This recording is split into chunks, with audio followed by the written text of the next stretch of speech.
미국 인디언 부족은 포로로 잡힌 백인 여성들을 어떻게 했나요?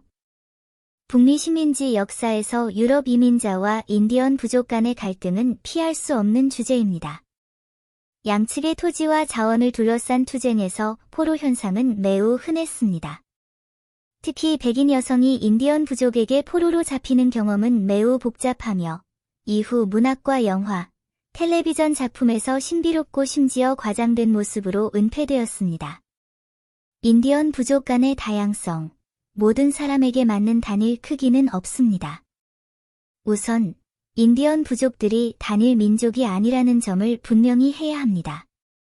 한때 북미 대륙에는 500개가 넘는 다양한 부족이 있었으며 각 부족은 고유한 언어, 문화, 관습을 가지고 있었습니다. 북동부의 이로쿼이족 연맹은 모계 사회였으며 여성의 지위가 비교적 높았습니다.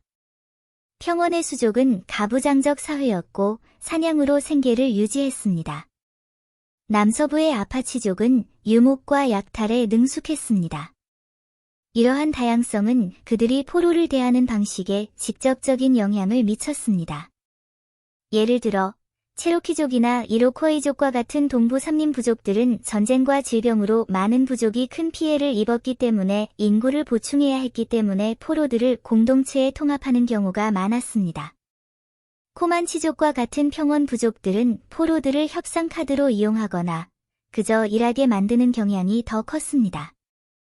따라서 백인 여성 포로들의 경험을 이해하려면 먼저 그들이 어느 부족 출신이고 어떤 배경을 가지고 있었는지 살펴봐야 합니다. 입양과 통합, 외부인에서 가족 구성원으로.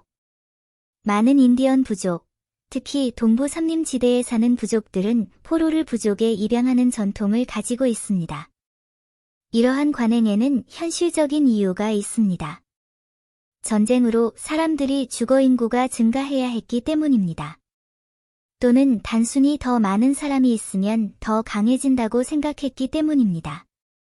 백인 여성과 아이들은 적응하기 더 쉬웠기 때문에 입양 대상에서 가장 먼저 선택되는 경우가 많았습니다. 입양된 여성 포로들은 대개 한 가족에 배정되었고 그들의 지위는 딸이나 자매와 같았습니다. 그들은 지역 언어와 관습을 배우고 농사, 요리, 직조와 같은 일상 노동에 참여해야 했습니다. 시간이 흐르면서 그들 중 다수는 부족에 완전히 동화되었고 심지어 본래의 삶과 완전히 단절되기까지 했습니다. 유명한 사례로 1758년 12살의 나이로 세네카족에게 고향에서 납치된 메리 제미슨이 있습니다. 세네카족은 그녀를 오빠를 잃은 두 자매에게 주었고 그녀에게 데게와누스라는 새 이름을 지어주었는데 이는 두 개의 폭포라는 뜻입니다. 메리는 세네카어를 배우고 농장에서 일하며 델라웨어 남자와 결혼했고 나중에는 세네카 남자와 결혼하여 여러 자녀를 두었습니다. 그녀는 부족에서 다채로운 삶을 살았지만 나중에 백인들이 그녀를 되찾고 싶어 했을 때 그녀는 그곳에 익숙해져서 돌아가면 살아남을 수 없다고 말하며 단호히 거부했습니다. 또 다른 예로 유니스 윌리엄스를 들 수 있습니다. 1704년 7살 때 모호크족에게 포로로 잡혀 입양되어 카넨스테나위라는 이름을 갖게 되었습니다. 성인이 된 그녀는 모호크족 남자와 결혼하여 자녀를 두었습니다. 가족은 그녀를 되찾기 위해 최선을 다했지만 유니스는 영어를 잊어버리고 완전히 모호크족이 되었다고 말하며 떠나기를 거부했습니다. 이러한 이야기들은 입양이 단순한 형식적인 절차가 아니라 포로들이 진정한 가족 구성원으로 대우받는다는 것을 보여줍니다. 물론 모든 사람이 이러한 변화에 적응할 수 있는 것은 아닙니다. 어떤 여성 포로들은 항상 본래의 집을 그리워하지만 입양된다는 것은 적어도 부족이 그들을 기꺼이 받아들일 준비가 되어 있다는 것을 보여줍니다. 결혼과 관계, 복잡한 감정적 유대감. 백인 여성 포로가 인디언 남성과 결혼하는 것은 드문 일이 아니었습니다. 이러한 관계는 상황에 따라 합의에 의한 것일 수도 있고 강제적인 것일 수도 있었습니다. 신시아 앤 파커가 대표적인 예입니다. 1836년 그녀는 9살의 나이로 텍사스 정착촌에서 코만치족에게 납치되었습니다. 그녀의 이름은 나두아, 찾았다는 뜻이었고 성인이 된 후 코만치족 지도자 페타노코나와 결혼하여 세 자녀를 낳았는데 그중 한 명이 유명한 콰나 파커였습니다. 그녀는 코만치족에 완전히 동화되었습니다. 1860년 텍사스 레인저스에 의해 구출되었을 때 그녀는 떠나고 싶어 하지 않았습니다. 영어를 잊어버린 그녀는 여러 번 부족으로 돌아가려고 시도했습니다. 나중에 딸이 죽고 그녀 자신도 우울증으로 세상을 떠났습니다. 하지만 모든 결혼이 그렇게 화목했던 것은 아니었습니다. 일부 여성 포로들은 주로 부족 통제를 위해 또는 자녀를 낳아 인구를 늘리기 위해 강제로 결혼해야 했습니다. 예를 들어 신시아와 함께 포로로 잡힌 레이첼 플러머는 비참한 경험을 했습니다. 그녀는 코만치족의 노예로 사용되어 힘든 일을 하며 엄청난 고통을 겪었습니다. 마침내 해방되었을 때 그녀는 육체적, 정신적으로 완전히 무너져 곧 사망했습니다. 인디언 부족의 결혼 개념은 유럽인과 다릅니다. 많은 부족이 일부 다처제를 허용하며 결혼은 순수한 정서적 기반이 아닌 사회적 또는 경제적 합의에 더 가깝습니다. 여성 포로들은 이러한 차이에 적응해야 합니다. 어떤 이들은 소속감을 느끼는 반면 어떤 이들은 침묵으로 견뎌낼 뿐입니다. 노동과 노예제도, 일하는 것이 표준이다. 일부 부족들은 특히 분업이 명확한 지역에서는 포로를 노동력으로 활용하기도 했습니다. 그러나 인디언의 노예 개념은 유럽의 노예 제도와는 달랐습니다. 체로키 부족에서는 여성 포로들이 옥수수와 콩을 심는 등의 농사일이나 집안일을 하도록 보내지기도 합니다. 이들의 신분은 계약 노동자와 비슷합니다.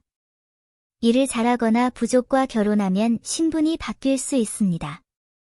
남서부 나바호족도 포로들을 목축이나 직조 등의 노동에 동원하지만 시간이 지나면서 일부 사람들은 부족에 동화되기도 합니다. 틀링기족과 같은 북서부 해안 부족들은 보다 공식적인 노예 제도를 가지고 있었습니다. 포로 대부분은 적대 부족에서 포로로 잡혀 사고 팔려 노동자로 동원되었고 생존 가능성은 거의 없었습니다. 그러나 그러한 부족에서 백인 여성 포로는 흔하지 않았습니다. 백인 여성 포로들에게는 처음에는 일이 분명 쉽지 않았습니다. 무거운 물건을 나르거나 농사를 짓거나 전혀 생소한 기술을 배워야 할 수도 있었습니다. 하지만 그들 중 다수는 점차 이러한 기술을 익혔고 일부는 부족 내에서 입지를 굳히기도 했습니다. 몸값과 교환, 포로는 협상의 칩이다. 포로들은 종종 인디언 부족과 백인 사이의 거래에 이용되었습니다.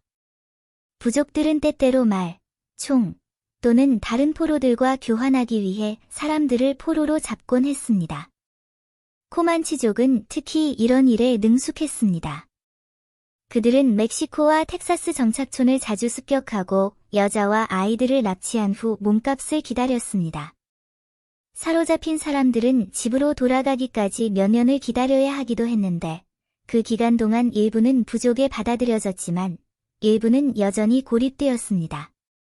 북동부의 이로쿼이족도 비슷한 일을 했습니다. 그들이 유럽 식민지 주민들과 협상할 때 포로들은 평화협정이나 물자를 얻기 위해 교환할 수 있는 중요한 협상 카드였습니다. 백인 여성 포로들은 가족들이 기꺼이 높은 가격을 지불하고라도 그들을 되찾아올 의향이 있었기 때문에 종종 더 높은 시장 가치를 가졌습니다. 물론 모든 포로를 석방할 수 있는 것은 아닙니다. 협상이 실패하거나 부족 측에서 포로들을 붙잡아 두는 것이 비용 효율적이라고 판단하면 그들은 그들을 풀어주지 않을 것입니다. 이는 또한 포로들의 운명이 외부 환경과 부족의 전략에 크게 좌우됨을 보여줍니다. 인디언들이 백인 여성을 납치하는 장면을 떠올리면 많은 사람들이 영화 속 장면, 즉 야만인들이 무고한 여성들을 학대하는 장면을 떠올릴 것입니다. 하지만 역사는 그렇게 단순하지 않습니다. 19세기 소설과 이후 서부국에서 인디언들은 잔혹한 존재로 묘사되었습니다. 하지만 실제로 많은 포로들이 회고록에서 좋은 대우를 받았고 심지어 부족 생활에 매료되었다고 언급했습니다. 메리 제미스는 세네카족을 자신의 가족처럼 여겼다고 말했습니다. 이와 유사한 이야기들이 많지만 그다지 화제가 되지 않아 널리 유포되지는 않습니다. 게다가 백인들이 인디언을 포로로 잡는 것은 새로운 일이 아니며 종종 더 비인도적입니다. 따라서 이는 누가 더 고귀한가의 문제가 아니라 전쟁과 문화의 충돌이며 양측 모두 빛과 어둠을 동시에 가지고 있습니다. 인디언 부족이 백인 여성 포로들에게 가한 처우를 한 문장으로 요약하기는 어렵습니다. 어떤 이들은 가족으로 입양되었고, 어떤 이들은 결혼하여 새 삶을 시작했으며, 어떤 이들은 강제로 노동을 하거나 거래되었고, 어떤 이들은 폭력에 시달렸습니다. 이러한 다양성은 부족의 문화, 전쟁 배경, 그리고 개인의 경험과 관련이 있습니다. 메리, 신시아, 올리버의 경험을 통해 우리는 이 시대가 얼마나 부드러우면서도 잔혹했는지 알 수 있습니다. 이 이야기들을 되살리는 목적은 특정 인물을 폄하하기 위한 것이 아니라 과거가 우리가 상상했던 것보다 훨씬 더 복잡했다는 사실을 모두에게 이해시키기 위한 것입니다. 편견을 버려야만 우리는 더욱 현실적인 그림을 볼 수 있습니다.